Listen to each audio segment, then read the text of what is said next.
The Prime Minister of Fiji and Pacific Island Forum Chair, the Honourable Josiah Bainimarama, Prime Minister of New Zealand, the Right Honourable Jacinda Ardern, the Prime Minister of Samoa, Honourable Fiame Matafa, the Vice President of Republic of Palau, Honourable Geraldine Utuk, the Secretary General of the Pacific Islands Forum, Mr. Henry Puna, the Ambassador Christine Clark, Ambassador for Women and Girls Australia, Honourable Ministers, distinguished delegates from Forum member and Forum associate member countries, members of CROP, ladies, gentlemen, young people of our Blue Pacific and beyond listening in the live stream of the opening segment of this inaugural Pacific Island Forum Women Leaders Meeting, Nisambula Vinaka, and a very good morning.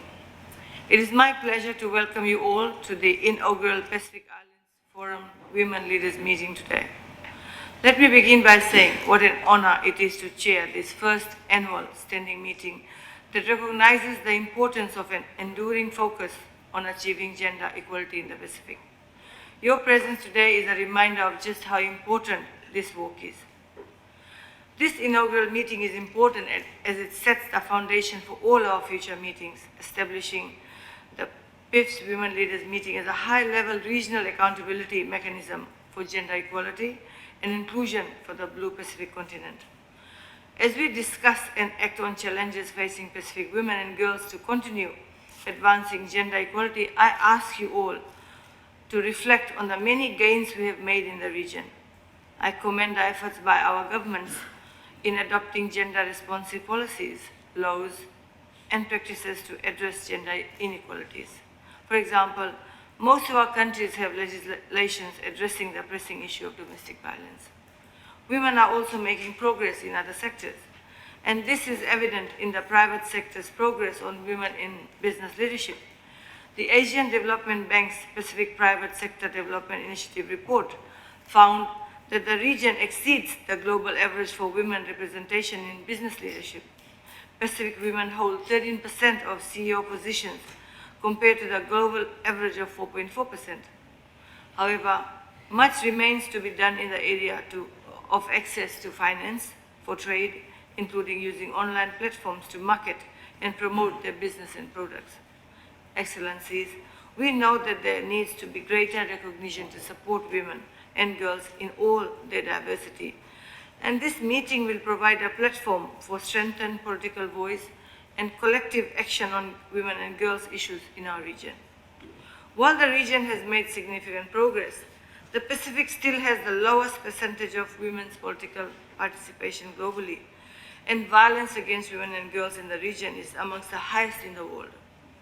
These challenges are further exacerbated by climate change and COVID-19, with women often on the front lines and most impacted by crisis. Therefore, we must draw on our collective strength to ensure improved gender equality makes a significant contribution to creating a prosperous, stable, safe, and secure Blue Pacific continent for current and future generations.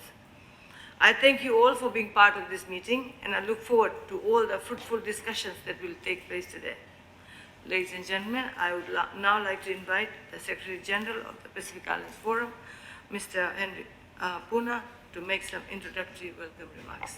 Thank you, Madam Chair, Prime Minister of Fiji and Forum Chair, the Honourable Josiah Bainimarama, Prime Minister of New Zealand, the Honourable Jacinda Ardern, Prime Minister of Samoa and Minister for Foreign Affairs and Trade, the Honourable Fiame Naomi Mataafa, Vice President of the Republic of Palau, the Honourable Geraldine Utuk Sengabao Senior, the Honourable Isaiah Waipunatape, Minister of Health, Social Welfare and Gender Affairs of Tuvalu, Honourable Ministers of our Blue Pacific continent, distinguished delegates from Forum member countries, my colleagues from the crop agencies, ladies and gentlemen, and young people of our Blue Pacific continent, Kia orana and Nisambula Vinaka. Warm greetings from Suva this morning. It is my great pleasure to be part of the opening formalities to champion gender equality at this inaugural Pacific Islands Forum Women Leaders Meeting. We are indeed making history today. I am reminded of the realities Pacific women and girls face every day, from experiencing domestic violence, bearing the burden of unpaid work, to barriers limiting their economic empowerment and participation in public life. I could go on and on, but if this isn't enough, they also have to deal with the disproportionate impacts of climate change and of COVID-19.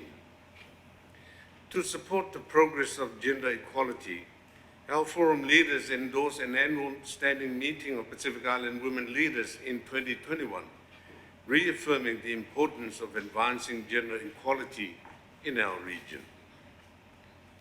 Pacific Island Forum leaders demonstrated their commitment to realizing gender equality through the 2012 Pacific Leaders Gender Equality Declaration.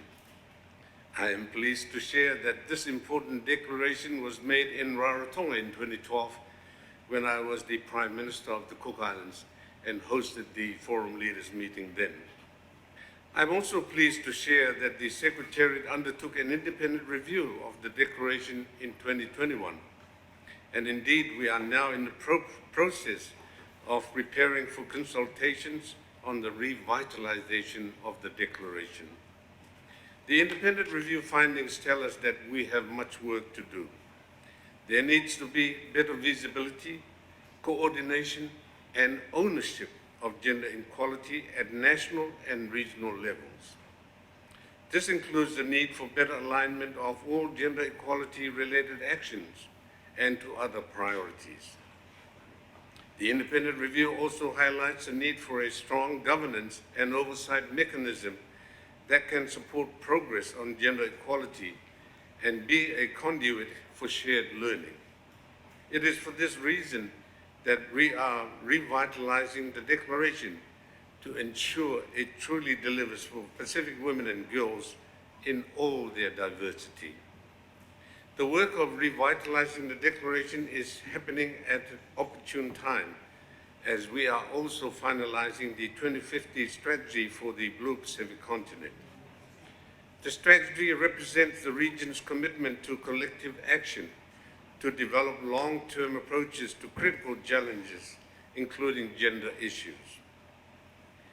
Women and girls play an important role in implementing the 2050 strategy for our Blue Pacific continent.